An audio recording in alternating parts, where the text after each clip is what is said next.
Dear students, welcome to NIPS classes Success Guaranteed। इस समय as a student काफ़ी disturbed हैं लोग, लेकिन याद रखिए the come back is always stronger than the setback. जो आज परिस्थितियां हैं उससे निराश मत होइए, जो होगा उसके बाद आप और stronger, better student, better motivated for success निकलेंगे, क्योंकि success is walking from failure to failure with no loss of enthusiasm. ये विंस्टन चर्चिल ने बोला था। इसी क्रम में हम लोग निप्स क्लासेस के ऑनलाइन लेक्चर्स में आपको रोज नई नई चीजें देंगे। आप उन्हें पढ़िए and be strong and be success. Nips classes आज हम लोग सेंटर ऑफ ग्रेविटी के बारे में पढ़ेंगे और सीजी। सपोज हमारे पास एक बॉडी है, इस टाइप की स्केल मान लीजिए या कोई स्टिक है, तो इसको बैलेंस करने के लिए बचपन से ही हमें मालूम है कि यहाँ से अगर बैलेंस करेंगे इस पॉइंट से, यहाँ पे पाइवट लगाएंगे इस टाइप का, तो बैलेंस नहीं होगा। और इस पॉइंट पे भी अगर बैलेंस करने की कोशिश करेंगे तो नहीं होगा। लेकिन एक पॉइंट ऐसा है जहाँ पे हम उसको बैलेंस कर सकते हैं। जैसे ये पेन है, हमें मालूम है इधर से बैलेंस करने में गिर जाएगा, इधर से नहीं गिरेगा, गिर जाएगा, और अगर हम बीच में ये बैलेंस हो गया, तो ये पॉइंट जहाँ पे बैलेंस होता है उसको कैसे डिफाइन किया जा सकता है। तो मान लीजिए ये बॉडी हमारी कुछ पार्टिकल से बनी है और हर एक पार्टिकल का कुछ वजन है। मान लीजिए इस टाइप के, तो इस पार्टिकल का वजन मान लीजिए W1 है, इसका W2 है, इसका W3 है, और XYZ है, इसका W24 है, W25 है, इस टाइप से। तो ये बॉडी को हम पार्टिकल की तरह से कहते हैं। हर एक पार्टिकल क्या करेगा, उसका वेट इस पॉइंट पे एक मोमेंट ऑफ वेट बनाएगा। अगर ये वेट क्या करेगा, इस बॉडी को ऐसे clockwise direction, anti clockwise direction में पुल करेगा। किस डायरेक्शन में पुल करेगा? Anti clockwise direction. और इसी तरह से ये वाले वेट्स क्या करेंगे, इसको क्लॉकवाइज डायरेक्शन में पुल करेंगे। तो सेंटर ऑफ ग्रेविटी वो पॉइंट होता है जिस पॉइंट के अबाउट या around sum of anticlockwise moment of forces is equal to sum of clockwise moment of forces। या हम उसको परिभाषा या वो दें, definition, centre of gravity is that point of a body, is that point where, इसको भी कहा दिया, centre of gravity is that point across which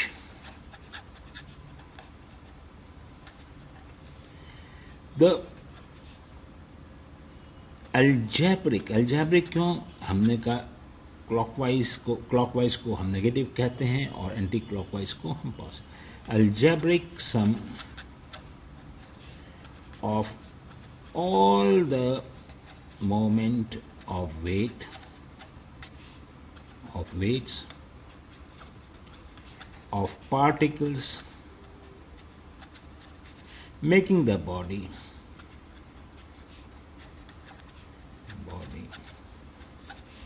is equal to 0। इसको ये भी कह सकते हैं कि सेंटर ऑफ ग्रेविटी वो पॉइंट है जिस पे हम ये मान सकते हैं कि the whole weight of the body, weight of the body is concentrated। तो center of gravity is that point across which the algebraic sum of all the moments of weights of particles making the body or constituting the body is equal to 0। मतलब centre of gravity वो point है, जैसे ये point हो गया, या एक हम ये बॉडी ले लें, तो इस बॉडी पे कई सारे पार्टिकल्स ऐसे ऐसे वेट लगा रहे हैं। तो centre of gravity is that point across which the moment of all the forces constituting the body, their algebraic sum is 0। ये मैंने क्यों काटा, इसे मैं अभी आपको सेकंड लेक्चर में या इसी लेक्चर के एंड में बताऊंगा। तो whole weight of the body is concentrated. मान लीजिए एक ये बॉडी है, कोन है, सॉलिड कोन है, इसकी सेंटर ऑफ ग्रेविटी ऊपर से, ये अगर हाइट h है तो h/4 होगी। तो हम ये कह सकते हैं कि इस एक्सिस पे जो वर्टिकल एक्सिस आ रही है उस पे सेंटर ऑफ ग्रेविटी ऊपर से अगर लाइन खींची जाएगी तो उसके नीचे से h/4 पे होगी। तो the whole weight of the body can be assume to be concentrated here. अब ये डिपेंड नहीं कि ऐसे ही रहेगा तभी होगा, अगर कोण ऐसे भी रहेगा तब भी सेंटर ऑफ ग्रेविटी यहाँ रहेगी, अगर कोण ऐसे रखा जाएगा तब भी सेंटर ऑफ ग्रेविटी यहाँ होगी। तो इसमें ये whole weight of the body is concentrated और can be assumed to be concentrated at that point irrespective of the position of the body. Body ऐसे या ऐसे. So CG is that point where the whole weight of the body can be assumed to be concentrated at that point. Okay? ये बहुत important है जानने का। Definition साथ ही नहीं है लेकिन आपको आना। ओके, कुछ फिगर्स हैं, ज्योमेट्रिक फिगर्स हैं, उनमें सेंटर ऑफ ग्रेविटी जो है उनके ज्योमेट्रिक सेंटर पे होता है। फॉर एग्जांपल एक स्केल है तो इस पे क्या होगा, ये इसकी एक्सिस कही जाएगी, इस पे यहाँ पे सेंटर पे होगा। ये रेगुलर फिगर्स हैं, मतलब इनकी dense material evenly spread out है, इसमें यूनिफॉर्म है, यूनिफॉर्म डिस्ट्रीब्यूशन ऑफ वेट है। ये नहीं कि यहाँ पे ज़्यादा वेट है यहाँ पे कम है, सब जगह इक्वल डिस्ट्रीब्यूशन है। सिलेंडर में क्या होगा, again the centre point of the axis, बीच से जो लाइन जा रही सिलेंडर के उसके सेंटर पे। ये सॉलिड होगा तब भी वहाँ, हॉलो होगा तब भी वहाँ। एक रॉड है, थिन रॉड है, उसके सेंटर पे होगा, जो हम लोगों ने अभी मोमेंट में आप लोगों को बताया था। मोमेंट में बीच पॉइंट पे हम लोग सेंटर ऑफ ग्रेविटी मान के वहाँ पे वेट मानते थे। Centre of gravity is that point where the whole weight of the body can be assumed to be concentrated irrespective of the position of the body. Circle में क्या होगा, again at the geometric centre. Sphere, गेंद है, जैसे hollow है या solid है, उसके सेंटर पे होगा। रेक्टेंगल, डायमीटर जहाँ पे इंटरसेक्ट कर रहे हैं। पैरेललोग्राम, अगेन यहाँ पे। जो आपका ट्रायंगल है उसमें मीडियन जो होते हैं, जहाँ पे मीडियन बाइसेक्ट करेंगे वो। एक क्वेश्चन ये आता है कि अगर आपका इक्विलैटरल ट्रायंगल है तो वहाँ पे कहाँ पे सेंटर ऑफ ग्रेविटी होगा, तो ये भी मीडियन पे ही होगा। लेकिन ये मीडियन, अगर ये हाइट h है तो ये h/3 होता है फ्रॉम द बेस। कोन का देखिए, कोन का बड़ा इंटरेस्टिंग है। कोन अगर सॉलिड है तो ऊपर से ये हाइट h है उसकी, तो ये h/4 पे होगा, और अगर ये हॉलो कोन है तो इसमें h/3 पे होगा। h/3 मतलब हॉलो कोन में सेंटर ऑफ ग्रेविटी नीचे से ऊपर होगी, सॉलिड कोन में सेंटर ऑफ ग्रेविटी नीचे के पास होगी, h/4 पे होगी, यहाँ h/3 पे होगी। ये फिगर्स याद कर लीजिए, ये क्वेश्चंस आते हैं। ये एक रिंग है, रिंग में क्या होगा, सेंटर ऑफ ग्रेविटी रिंग के बीच में होगी, बॉडी पे नहीं है सेंटर ऑफ ग्रेविटी इसके, इसमें बॉडी पे नहीं है, हॉलो स्फीयर में इस पे नहीं है, हॉलो सिलेंडर में यहाँ नहीं है, हॉलो कोन में बॉडी के ऊपर नहीं है। इसीलिए जब मैंने पिछली बार कहा is that point on the body नहीं है, इसको बूमरैंग कहते हैं। ये एक फिगर है, खेलने में इस्तेमाल, इसकी सेंटर ऑफ ग्रेविटी यहाँ है। तो सेंटर ऑफ ग्रेविटी कोई ज़रूरी नहीं कि बॉडी के अंदर हो। तो important thing is number 1, CG depends on shape and distribution of mass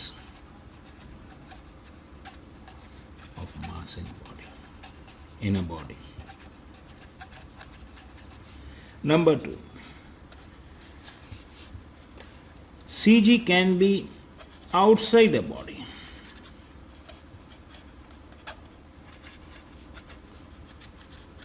हम लोगों ने देखा इस पॉइंट में, इस पॉइंट में, इस पॉइंट पे CG आउटसाइड द बॉडी, और CG can be assumed at CG the whole weight of the body can be assumed to exist. Question में ये आ जाता है, can the CG be outside the body? Yes. एक बहुत important चीज है, एक स्क्वायर है, आधा जो है ये लोहे से बना हुआ है और आधा वुड का बना हुआ है। अच्छा, क्यूब अगर है आपका, ये क्यूब में भी ज्योमेट्रिक सेंटर पे होगा जहां सब डायगोनल्स इसके मैच करेंगे। तो इसकी सेंटर ऑफ ग्रेविटी कहाँ होगी? इसकी सेंटर ऑफ ग्रेविटी यहाँ नहीं होगी, क्योंकि ये इवनली वेट नहीं है। कौन ज़्यादा भारी है? तो इसकी सेंटर ऑफ ग्रेविटी इस साइड होगी। तो डिस्ट्रीब्यूशन ऑफ वेट पे भी सेंटर ऑफ ग्रेविटी डिपेंड करती है। ये कुछ फिगर्स हैं जिनको याद करना ज़रूरी है। ये क्वेश्चंस 1 मार्क के, 2 मार्क के आ जाते हैं, तो you should remember these question answers. Okay, now we will go कि इफ आपके पास कोई इरेगुलर बॉडी है, फ्लैट लेमिना है एक सरफेस है, तो इसका हम सेंटर ऑफ ग्रेविटी कहाँ से निकालें? इसके लिए बहुत आसान तरीका है, एक छेद यहाँ कर लीजिए, एक छेद यहाँ कर लीजिए, एक छेद यहाँ। अब हमने क्या किया, इसको इस छेद से टांगा, इस छेद से टांगा, तो ये ऐसे एक जगह बैलेंस हो गया। अब जब बैलेंस हो गया तो उस पर हमने क्या किया, इस पे एक प्लम लाइन, मतलब एक डोरी जिसके नीचे एक वेट लगा हुआ है, वो टांग दी।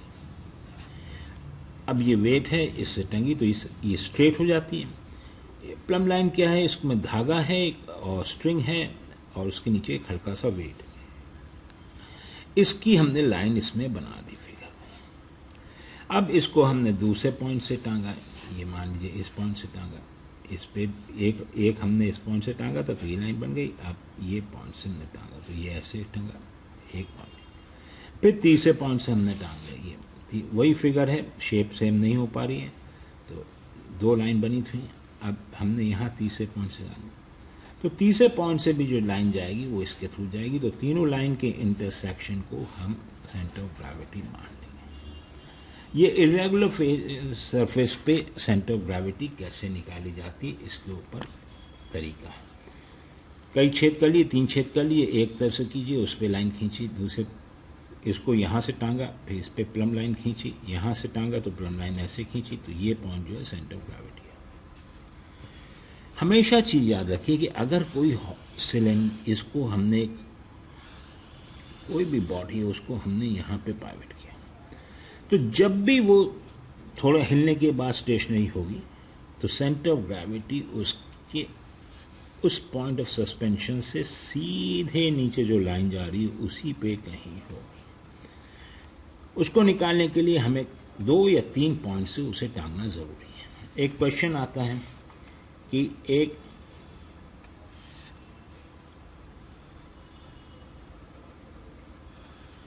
एक हॉलो रिंग को हमने टांग रखा है, ये पाइवट पे इस टाइप से है, तो इसकी सेंटर ऑफ ग्रेविटी की लाइन किधर होगी, किधर सेंटर? सर्टेनली इससे आप नीचे वर्टिकल ड्रॉ कीजिए लाइन और कहिए कि साहब इसकी सेंटर ऑफ ग्रेविटी इस लाइन पे कहीं।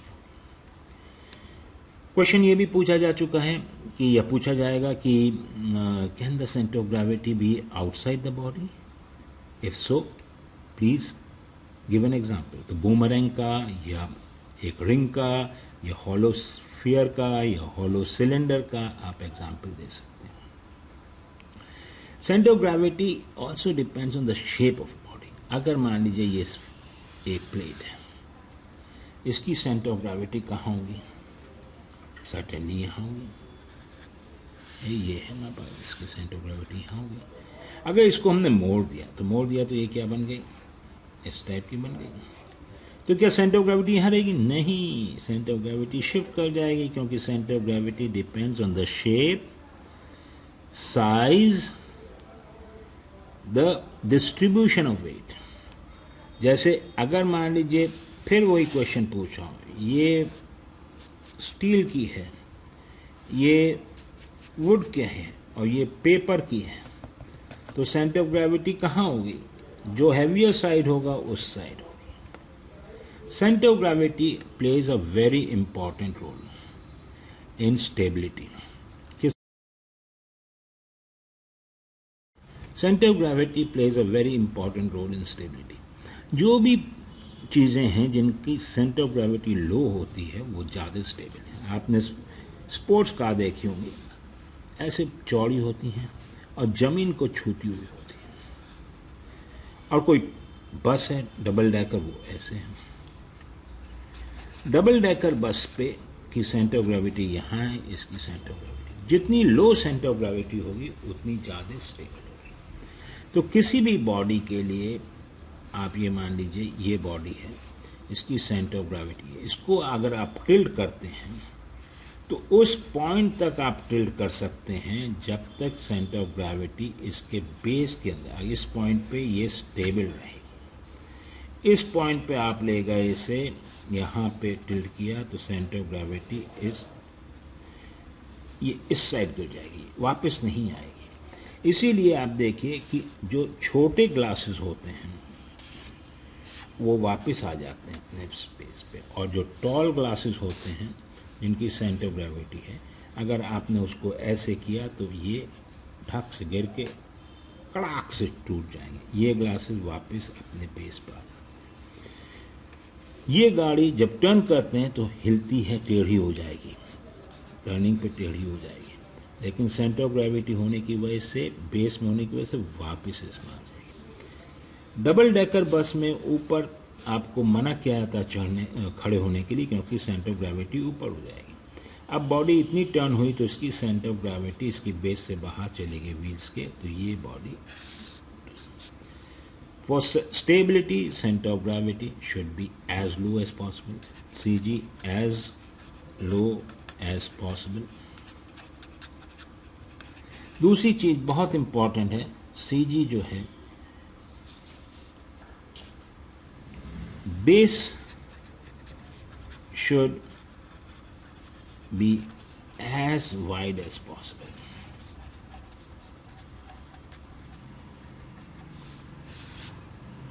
तीन टाइप के इक्विलिब्रियम होते हैं, एक स्टेबल, एक अनस्टेबल और एक न्यूट्रल। एग्जाम्पल ले लीजिए, ये एक कोन है, सॉलिड कोन है, सेंटर ऑफ ग्रेविटी है। स्टेबल में वो होता है कि उसे थोड़ा सा भी आप रिफ्लेक्ट करें तो it will come back to.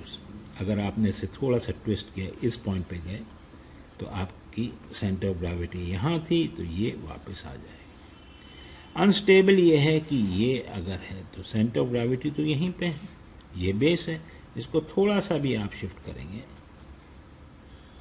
Centre of gravity इसकी यहीं रहेगी, ये नीचे गिर जाएगी। क्यों? इस पॉइंट पे इसका कपल इसको इस साइड, मोमेंट इसको इस साइड घुमाएगा, गिर जाएगा। इस केस में मोमेंट इसको इधर घुमा रहा है तो ये वापस अपनी पोजीशन पर है। न्यूट्रल वो होता है जिसमें डिस्प्लेसमेंट में, जैसे ये बॉडी ऐसे रखी है, इसको आप लेफ्ट राइट कहीं भी रोल करेंगे तो आपका स्टेबिलिटी रहेगी। तो ये रोलिंग के केस में स्टेबिलिटी को न्यूट्रल कहते हैं। इस केस में stable equilibrium, unstable and neutral. अगर कभी भी क्वेश्चन आए कि इक्विलिब्रियम के ऊपर क्वेश्चन आया आपके पास कि इक्विलिब्रियम बताइए कितने टाइप्स के होते हैं, तो आप कहेंगे स्टेबल, अनस्टेबल और न्यूट्रल। एग्जाम्पल, स्टेबल, अनस्टेबल और न्यूट्रल। ये आप लोग हैं। इससे ज़्यादा आपको सेंटर ऑफ ग्रेविटी में कुछ ज़्यादा जानने की ज़रूरत नहीं है। छोटे से क्वेश्चंस आते हैं and you will be very comfortable with them. Thank you very much.